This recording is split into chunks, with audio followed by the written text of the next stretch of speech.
Chapitre 3. Le but et la nature de l'humanité. Alors Dieu créa l'homme à son image. Il le créa à l'image de Dieu. Il les créa hommes et femmes. Genèse 1, verset 27. Regardons maintenant le but de l'humanité, en commençant par les deux premiers êtres humains que Dieu a créés, car ils nous représentent tous.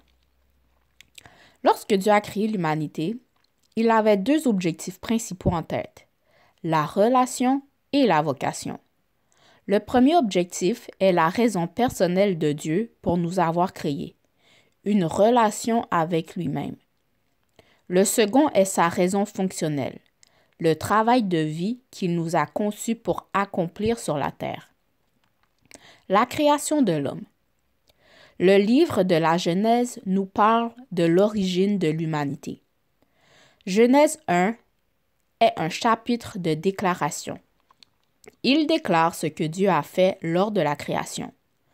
Genèse 2 est un chapitre d'explication. Il explique comment Dieu a accompli son acte de création. Dans Genèse 1, versets 26 et 27, nous lisons « Puis Dieu dit, faisons l'homme à notre image, selon notre ressemblance, qu'il domine sur toute la terre. » Ainsi Dieu créa l'homme à son image, à l'image de Dieu il le créa. Hommes et femmes il les créa. Version King James. La première question à se poser est pourquoi Dieu a-t-il créé l'homme? La deuxième est que signifie être créé à l'image de Dieu? La troisième, que signifie pour l'homme d'avoir la domination sur toute la terre? La quatrième, pourquoi Dieu a-t-il créé l'homme et la femme? Pourquoi Dieu a-t-il créé l'homme? Le but ultime derrière la création de l'homme était et est l'amour. L'Écriture nous dit que Dieu est amour. 1 Jean 4, versets 8 et 16. Ce que j'aime particulièrement dans cette affirmation, c'est que Dieu ne se contente pas de donner de l'amour. Il ne fait pas qu'en démontrer. Il est amour. Il désire partager son amour avec nous, car l'amour est sa qualité essentielle. D'un bout à l'autre, la parole de Dieu enseigne que Dieu est amour. Considérez ces passages. De loin, l'Éternel se montre à moi. Je t'aime d'un amour éternel. C'est pourquoi je te conserve ma bonté. Jérémie 31, verset 3. L'Éternel ton Dieu est au milieu de toi, un héros qui sauve. Il fera de toi sa plus grande joie. Il gardera le silence dans son amour. Il aura pour toi des transports d'allégresse. Sophonie 3, verset 17. Car j'ai l'assurance que ni la mort ni la vie, ni aucune autre créature ne pourra nous séparer de l'amour de Dieu manifesté en Jésus-Christ notre Seigneur. Romains 8, verset 38-39. Mais Dieu, qui est riche et miséricordieux, à cause du grand amour dont il nous a aimés, nous qui étions morts par nos offenses, nous a rendus à la vie avec Christ. Éphésiens 2, versets 4-5. Voyez quel amour le Père nous a témoigné pour que nous soyons appelés enfants de Dieu. 1 Jean 3, verset 1. Dieu possède bien d'autres qualités. Il est juste, saint, tout-puissant, etc. Et pourtant, il pourrait posséder toutes ces qualités sans jamais sortir de lui-même, dans l'isolement. Il n'a besoin de personne d'autre pour être saint, juste ou tout-puissant. Mais la nature de l'amour est de se donner. Il est impossible de donner dans l'isolement. Pour que l'amour s'accomplisse, il doit avoir quelqu'un à aimer, à qui donner. Je suis l'Éternel, et il n'y en a point d'autre. Hors moi, il n'y a point de Dieu. Ésaïe 45, verset 5. Il n'y a pas d'autre Dieu que l'Éternel. Et pourtant, il est un Dieu de relation, non d'isolement. Il désire quelqu'un qui ait sa nature et sa ressemblance, qu'il puisse aimer. L'amour a donc été la motivation première de Dieu pour créer l'homme. Il a créé l'homme parce qu'il voulait partager son amour avec un être semblable à lui, un être créé à son image. Cette vérité m'émerveille. Genèse nous dit que Dieu a créé les cieux et la terre, toutes les plantes, les animaux, le soleil, les étoiles, les galaxies. Il a regardé tout ce qu'il avait créé et a dit que c'était bon. Cependant, il ne pouvait véritablement aimer ces choses, car elles n'étaient pas comme lui. Elles reflétaient sa puissance, sa gloire, sa créativité, mais elles n'étaient pas faites à son image essentielle. C'est l'homme que Dieu a créé à son image. Dans le Nouveau Testament, Jésus affirme et illustre l'amour de Dieu pour nous. Car Dieu a tant aimé le monde qu'il a donné son Fils unique.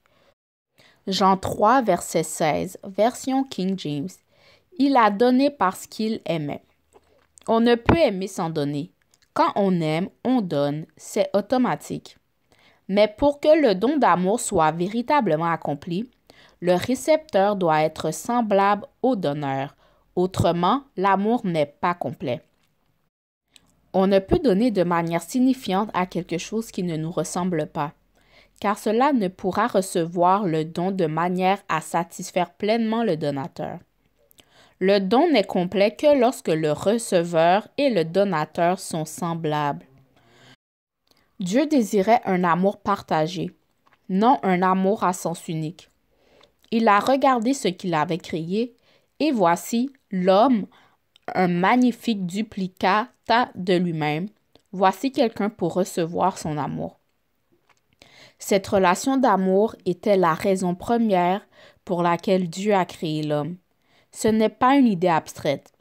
Cela signifie que toute la race humaine, y compris toi et moi, a été créée pour être aimée de Dieu. Il y a quelques années, je réfléchissais à la question suivante.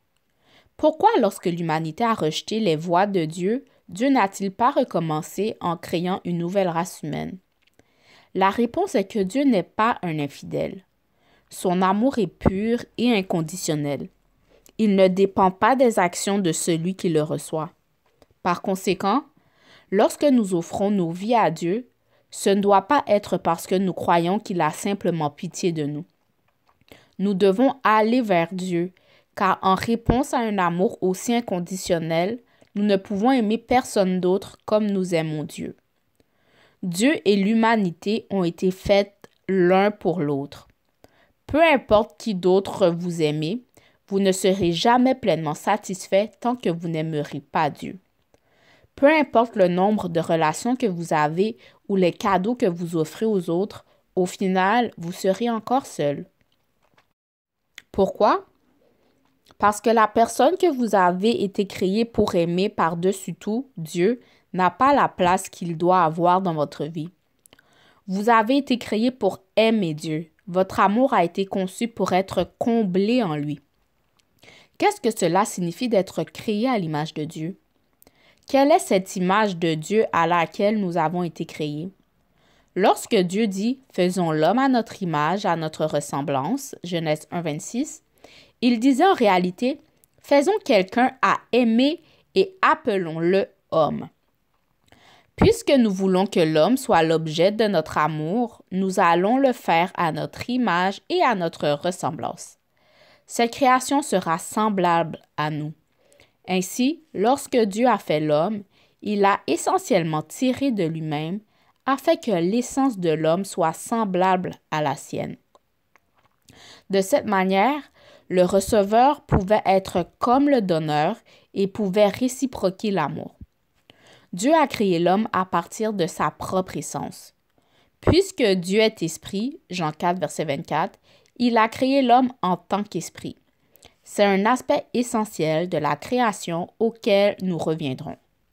L'homme est le seul être à la surface de la planète et même dans l'univers connu à avoir été créé à l'image de Dieu. Cela inclut les anges. Nulle part dans la Bible, il n'est dit que les anges ont été créés à l'image de Dieu. Cependant, l'homme est sorti de Dieu et a été créé à son image et à sa ressemblance. L'homme est le seul être de la création de Dieu qui lui ressemble. Ainsi, l'homme, l'esprit, a été créé à la suite de l'amour de Dieu. Notez bien qu'à ce stade, nous parlons encore de la création de l'homme, l'esprit. Nous ne parlons pas encore de l'homme et de la femme. Qui Dieu a-t-il créé à son image? L'homme. L'homme est esprit et les esprits n'ont pas de genre. La Bible ne parle jamais d'un esprit masculin ou féminin. Dieu a créé l'esprit de l'homme sans genre. Pourtant, ensuite nous lisons dans Genèse 1, verset 27, « Dieu créa l'homme à son image. Il le créa à l'image de Dieu. Il les créa hommes et femmes. » Dieu a pris l'homme spirituel et lui a donné deux formes physiques, homme et femme. L'homme-esprit n'est ni masculin ni féminin. Cependant, pour accomplir ses desseins éternels, Dieu a utilisé ces deux formes physiques appelées homme et femme pour exprimer une seule entité, l'homme. Par conséquent, l'essence à la fois de l'homme et de la femme est l'esprit qui réside en eux, appelé l'homme. Dans la Bible, lorsque Dieu parle à l'humanité, il utilise le mot « homme ». Il ne s'adresse pas spécifiquement à l'homme ou à la femme, sauf quand il parle à des individus. Au lieu de cela, il parle à l'esprit en eux deux. Il s'adresse à l'homme intérieur. Beaucoup d'entre nous sont préoccupés par les manifestations extérieures du masculin et du féminin, alors que nous devrions nous concentrer sur l'homme spirituel. Par exemple, certaines personnes disent « Je ne crois pas aux femmes prédicatrices ». Pourtant, ils ne réalisent pas qu'il y a un homme à l'intérieur de la femme. Si vous n'aimez pas les femmes prédicatrices, alors fermez les yeux et écoutez, car il y a un homme en elles. Laissez l'homme en elles prêcher. Dieu traite avec l'être intérieur. Éphésiens 3, verset 16. Paul dit dans Galates 3, verset 28 qu'en Christ, il n'y a ni homme ni femme, ni esclave ni maître. Quand Dieu traite avec les gens, il traite avec leur esprit. Genèse 5, verset 1-2 dit « Lorsque Dieu créa l'homme, il le fit à la ressemblance de Dieu. Il les créa hommes et femmes, il les bénit et les appela du nom d'homme lorsqu'ils furent créés. » Qui Dieu a-t-il appelé homme? Les deux, homme et femme. Il serait donc incorrect de m'appeler homme et d'appeler ma femme non-homme. Nous sommes tous les deux hommes. Dieu parle de l'esprit intérieur. Dieu traite avec l'homme intérieur en nous, car Dieu est esprit et ceux qui l'adorent, l'adorent en esprit et en vérité. Jean 4, verset 24. Nous adorons Dieu avec notre esprit, non avec notre genre. Cela signifie que si vous êtes un homme devant Dieu, votre esprit n'est pas dépendant de votre épouse. Si vous êtes une femme devant Dieu, votre esprit n'est pas dépendant de votre mari. Beaucoup d'hommes semblent croire que leur femme va à l'église à leur place, qu'elle est la spirituelle du foyer. Ils pensent, elle priera pour les enfants, elle priera pour moi, pendant que moi je vais jouer au baseball. Pourtant, l'homme à l'intérieur de l'homme et l'homme à l'intérieur de la femme sont chacun responsables devant Dieu. De nombreuses femmes méconnaissent aussi cette vérité. Elles semblent attendre que leur mari devienne chrétien avant d'adorer Dieu. Mais si leur mari ne se soucie pas de Dieu, cela n'a rien à voir avec leur propre relation spirituelle. Une femme a un esprit, elle est un être spirituel responsable.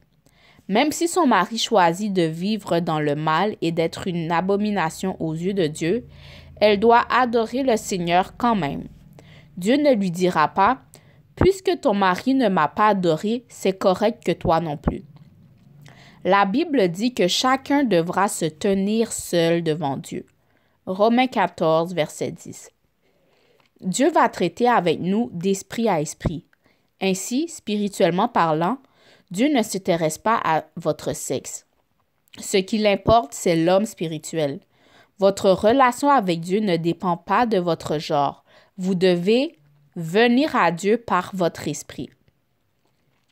La présence de l'homme spirituel en nous est la raison pour laquelle la Bible dit « Tous les hommes ont péché plutôt que les hommes et les femmes ont péché. » La mort est venue à tous les hommes parce que tous ont péché. Romains 5, verset 12.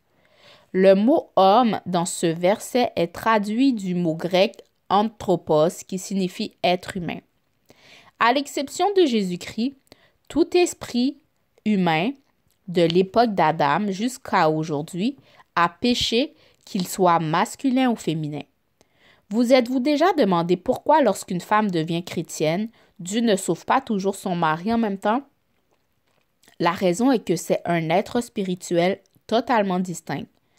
Dieu dit que les conjoints croyants sanctifient leurs conjoints non-croyants, ce qui signifie qu'ils les maintiennent dans un environnement protégé afin que Dieu puisse les atteindre. Voir 1 Corinthiens 7, versets 13-14.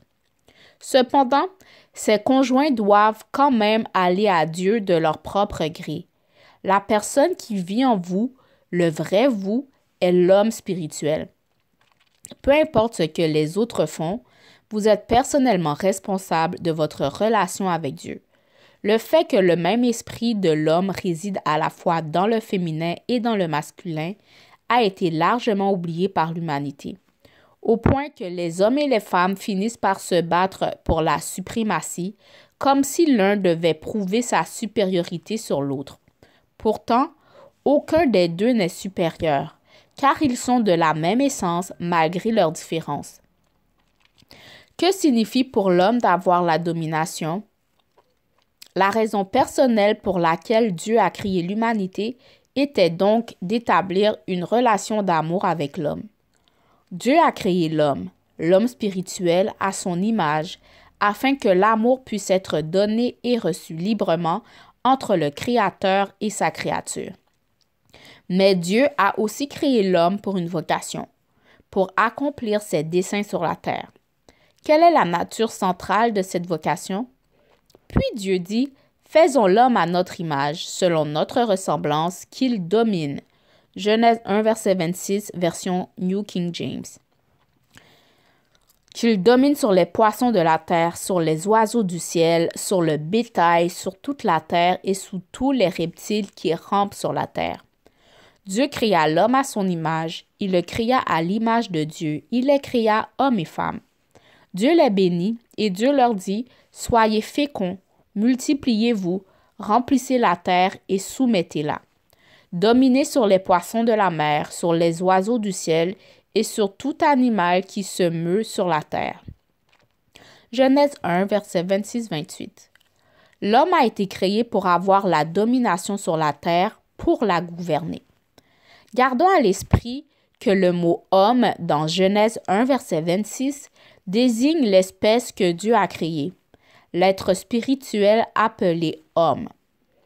Cela signifie que le mandat de domination a été donné à l'homme et à la femme, puisque l'esprit de l'homme réside dans chacun. Ainsi, spirituellement parlant, le masculin et le féminin ont la même responsabilité envers la terre. Que signifie pour l'homme d'avoir la domination sur le monde? Premièrement, Dieu a confié la terre aux soins de l'homme. Ce mandat donné à l'humanité, celui d'avoir la domination, signifie que l'homme est le gestionnaire de la terre physique, y compris tous les êtres vivants dans le monde, les poissons, les oiseaux, les animaux. Dans Genèse 2, on lit que l'homme a été placé dans le jardin d'Éden pour le cultiver et le garder. Qu'est-ce que l'humanité est censée faire avec toute la terre? La cultiver et la garder. Dieu a dit à l'humanité en quelque sorte, « Règne sur mon monde, prends-en soin, soumets-le et façonne-le avec ta propre créativité. » De cette manière, l'homme reflètera l'esprit d'amour et de créativité avec lequel il a été créé à l'image de Dieu. Mais avoir la domination signifie bien plus que prendre soin du monde physique. Puisque l'homme est à la fois physique et spirituel, l'humanité est aussi appelée à refléter Dieu et ses desseins dans le domaine spirituel aussi bien que terrestre. Éphésiens 3, versets 10-11 nous dit que le dessein éternel de Dieu pour l'humanité a été rendu possible par la venue de Christ. C'était afin que maintenant, par l'Église, la sagesse infinie variée de Dieu soit manifestée aux dominations et aux autorités dans les lieux célestes, selon le dessein éternel qu'il a mis à exécution en Jésus-Christ notre Seigneur. Éphésiens 3, versets 10-11. Le dessein éternel de Dieu est que tout le monde spirituel, y compris les puissances des ténèbres, connaissent sa sagesse à travers nous. Quelle responsabilité impressionnante! Si les autorités dans les cieux veulent savoir ce que Dieu est, ce qu'il a accompli, elles sont censées nous observer. Même le diable est censé regarder l'Église pour voir ce que Dieu est. Mais la plupart d'entre nous ne montrons pas au diable ce que Dieu est. Nous lui montrons ce qu'il est lui-même. Cependant, le dessein de Dieu est de manifester sa sagesse infinie à tout le monde spirituel, par ceux qu'il a créés et rachetés en Christ. Ainsi, dans les sphères physiques et spirituelles, il a été donné à l'homme de refléter la sagesse, la créativité, la puissance et la gloire de Dieu. L'humanité est censée refléter ces attributs du Créateur, à l'image duquel nous avons été créés. Pourquoi Dieu a-t-il créé l'homme et la femme? Encore une fois, il est important de se rappeler que ce mandat de dominer a été donné à l'homme. Revenons à Genèse 5, versets 1 et 2. Lorsque Dieu créa l'homme, il le fit à la ressemblance de Dieu. Il les créa hommes et femmes, il les bénit et il les appela du nom d'homme au jour de leur création. Le mot homme est le nom de l'espèce que Dieu a créée. Alors, comment Dieu a-t-il procédé pour créer le mâle et la femelle? Et pourquoi les a-t-il créés? Dieu a pris l'homme et l'a placé dans deux demeures physiques distinctes, afin qu'il puisse accomplir ses desseins pour l'humanité et pour le monde. Ainsi, tous les esprits n'ont pas de genre.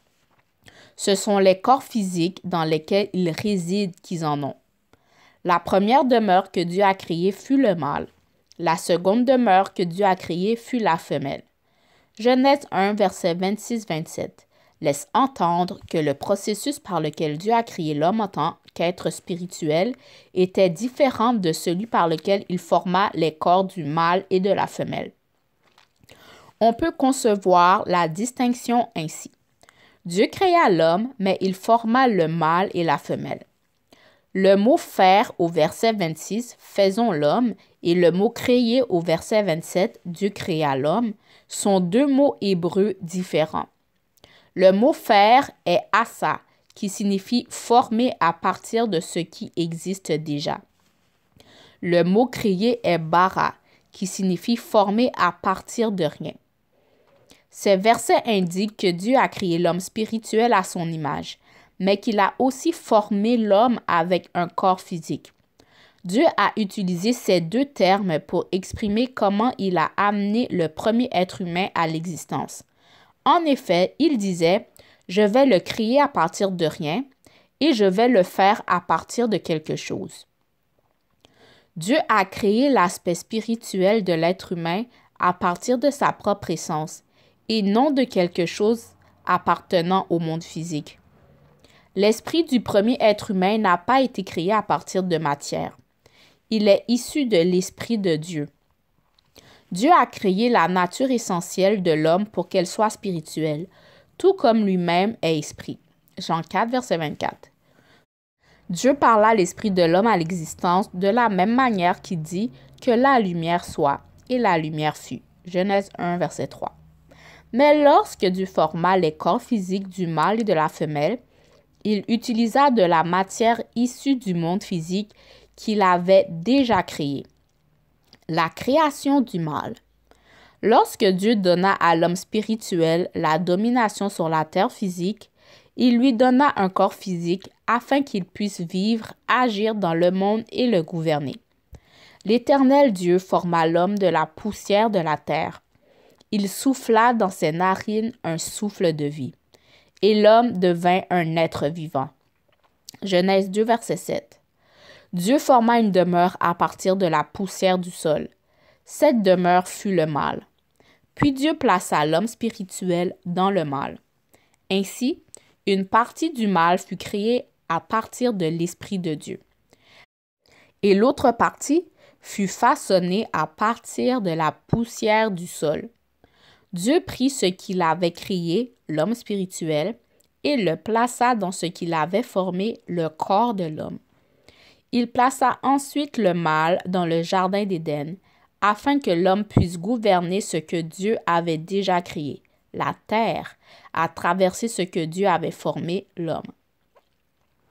Or l'Éternel Dieu planta un jardin en Éden du côté de l'Orient, et il y mit l'homme qu'il avait formé. Genèse 2, verset 8. L'Éternel Dieu prit l'homme et le plaça dans le jardin d'Éden pour le cultiver et pour le garder. Genèse 2, verset 15. La création de la femme. Dans Genèse 2, verset 7 à 17, nous voyons qu'au départ, seul l'esprit dans le mâle, appelons-le l'homme mâle, gouverne dans le jardin. Si Dieu a créé l'homme dans le but d'avoir une relation d'amour, alors il a placé cet homme dans le mâle afin qu'il puisse exercer sa domination sur le monde. Mais quelque chose a motivé Dieu à créer la femelle. Lorsque Dieu a placé l'homme spirituel dans le mâle, Dieu et l'homme pouvaient encore donner et recevoir de l'amour par l'esprit. Cependant, puisque l'homme possédait maintenant un corps physique, il avait aussi besoin de quelqu'un avec qui partager un amour humain et physique. Ceci est un reflet de la création de l'homme à l'image de Dieu. Dieu est amour. L'homme vient de l'amour et est composé d'amour. Et l'amour ne peut pas demeurer seul. L'Éternel Dieu dit, « Il n'est pas bon que l'homme soit seul. Je lui ferai une aide semblable à lui. » Genèse 2, verset 18. Sentez-vous l'implication de ce verset? Même si l'esprit dans le mâle avait une communion avec Dieu, le mâle avait besoin d'amour. Genèse 2, 19, 20 nous dit, « L'Éternel Dieu forma sur la terre tous les animaux des champs et tous les oiseaux du ciel. Et il les fit venir vers l'homme pour voir comment il les appellerait. Et afin que tout être vivant porte le nom que lui donnerait l'homme, l'homme donna des noms à tout le bétail, aux oiseaux du ciel et à tous les animaux des champs. Mais pour l'homme, il ne trouva point d'aide semblable à lui. » L'homme mâle avait un problème. Dieu lui dit, « Tu as les animaux, mais ils ne sont pas comme toi. » Les animaux ont été créés pour la joie de l'homme. Et même s'ils peuvent nous apporter un certain réconfort, ils ne peuvent pas combler véritablement le besoin d'amour humain. Certaines personnes savent qu'elles ont besoin d'amour humain, mais elles n'ont pas le courage de le rechercher. Elles n'ont pas la capacité de mettre de côté leur fierté et leur peur pour prendre le risque d'aimer un autre être humain. Elles se tournent alors vers les animaux comme compagnons. Voyez-vous, un chien ne répond pas ni ne vous confronte à vos défauts. Un chat ne vous montre pas vos faiblesses. C'est pourquoi certaines personnes préfèrent aimer des chiens ou des chats plutôt que d'autres humains. Mais les animaux ne sont pas de la même essence que les humains. Et donc, cet amour n'est pas complet ni pleinement satisfaisant. Dieu présenta tous les animaux à l'homme, mais aucun n'était convenable pour lui. Il n'y en avait aucun avec qui il pouvait se relier, aucun qui pouvait l'aider dans sa mission de gouverner la terre. Dieu dit alors, « Il n'est pas bon que l'homme soit seul dans un seul corps. » L'amour ne peut pas demeurer seul. Il est impossible que l'amour aime dans la solitude. Alors Dieu créa la femme, l'homme femelle. Quelle méthode Dieu a-t-il utilisée pour créer la femme? Alors l'Éternel Dieu fit tomber un profond sommeil sur l'homme qui s'endormit. Il prit une de ses côtes et referma la chair à sa place. L'Éternel Dieu forma une femme de la côte qu'il avait prise de l'homme, et il l'amena vers l'homme. Genèse 2, versets 21-22. La création de la femme par Dieu est fascinante, car elle reflète exactement le processus par lequel il avait créé l'homme. De la même façon que Dieu avait tiré l'homme de lui-même pour en faire un être spirituel, il tira la femme de l'homme et en fit un être physique. Dieu qui est amour avait besoin de quelqu'un à qui donner son amour. C'est pourquoi il a créé l'homme à partir de lui-même. De même, le mâle avait besoin de quelqu'un à qui donner son amour. Et donc, Dieu créa la femme à partir du corps du mâle. Ce parallèle dans la création illustre l'unité et l'amour mutuel que Dieu et l'homme ainsi que le mâle et la femelle étaient destinés à expérimenter. Le mot côte dans Genèse 2, verset 22 est le mot hébreu tsela. Il ne signifie pas nécessairement côte comme nous l'entendons. Il peut aussi être traduit par côté ou chambre. Dans tous les cas, l'Écriture nous dit que Dieu tira la femme d'une partie de l'homme. Pourquoi? Parce que le récepteur doit être exactement comme le donneur. Tout comme l'homme devait être esprit pour pouvoir recevoir l'amour de Dieu et être en relation avec lui, la femme devait être de la même essence que l'homme pour recevoir l'amour de l'homme et être en relation avec lui. C'est pourquoi Dieu ne retourna pas à la terre pour former une autre demeure lorsqu'il forma la femme. S'il l'avait fait, elle n'aurait pas été une duplication exacte de l'homme. Elle n'aurait pas été faite de la même essence que le mâle, comme l'humanité a été faite de l'essence de Dieu. Alors Dieu prit exactement ce qu'il avait été utilisé pour former le mâle, afin de faire une réplique exacte. Il créa la femme.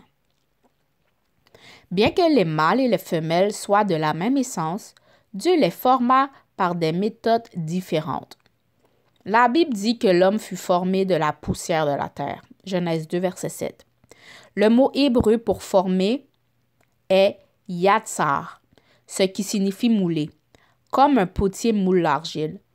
Cependant, la Bible dit que Dieu fit la femme. Genèse 2, verset 22.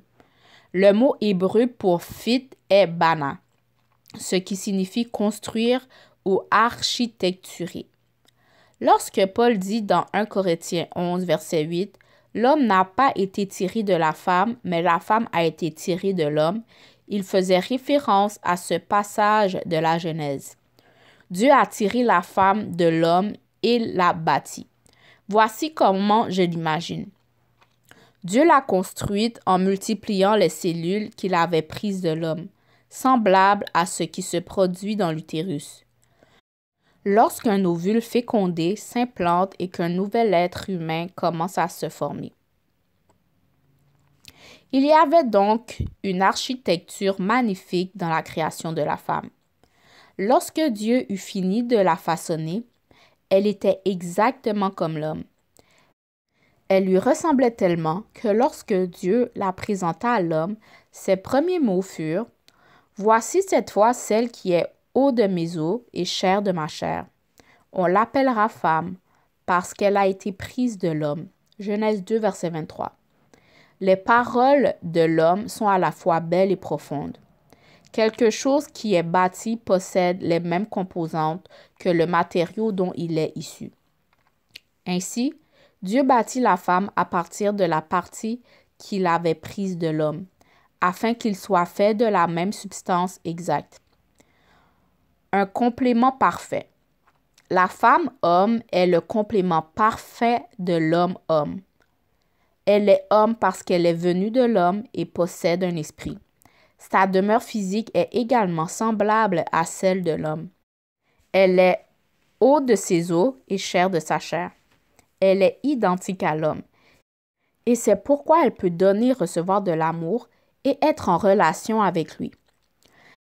Puisque la femme vient de l'homme, l'homme est essentiellement le donneur et la femme essentiellement la receveuse. Ainsi, Dieu façonna la femme pour être la receveuse.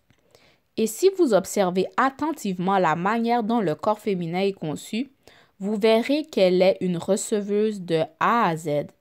C'est une partie intégrante du but pour lequel elle a été créée. Son aptitude à recevoir complète la capacité de l'homme à donner. La femme est semblable à l'homme, car le receveur doit être exactement comme le donneur. Cependant, Pour que la femme puisse recevoir, elle doit aussi être différente de l'homme. Bien que la femme ait été tirée de l'homme et ait été construite pour lui ressembler, elle est une création distincte. Cela est mis en évidence par sa différence physique, notamment dans sa capacité à porter des enfants. On pourrait dire que la femme est un womb man, un jeu de mots en anglais sur woman et womb, l'utérus. Elle est un homme avec un utérus. Elle est toujours semblable au mâle, mais elle possède certaines différences. Ces différences sont complémentaires par nature. Elles sont conçues pour que le mâle et la femelle puissent satisfaire mutuellement leurs besoins émotionnels et physiques, tout en étant spirituellement nourris par Dieu et son amour, et afin qu'ils puissent ensemble remplir leur mandat avec dominion sur le monde. Différents par dessein. Les mâles et les femelles ont été créés à la fois de façon similaire et différente, afin d'accomplir les desseins de Dieu. Souvenez-vous des deux grands principes du but. 1. Le but d'une chose détermine sa nature ou son design. 2. La nature d'une chose détermine ses besoins. Ils ont été créés avec des designs complémentaires qui reflètent leur rôle individuel, ainsi que les desseins supérieurs pour lesquels ils ont été créés.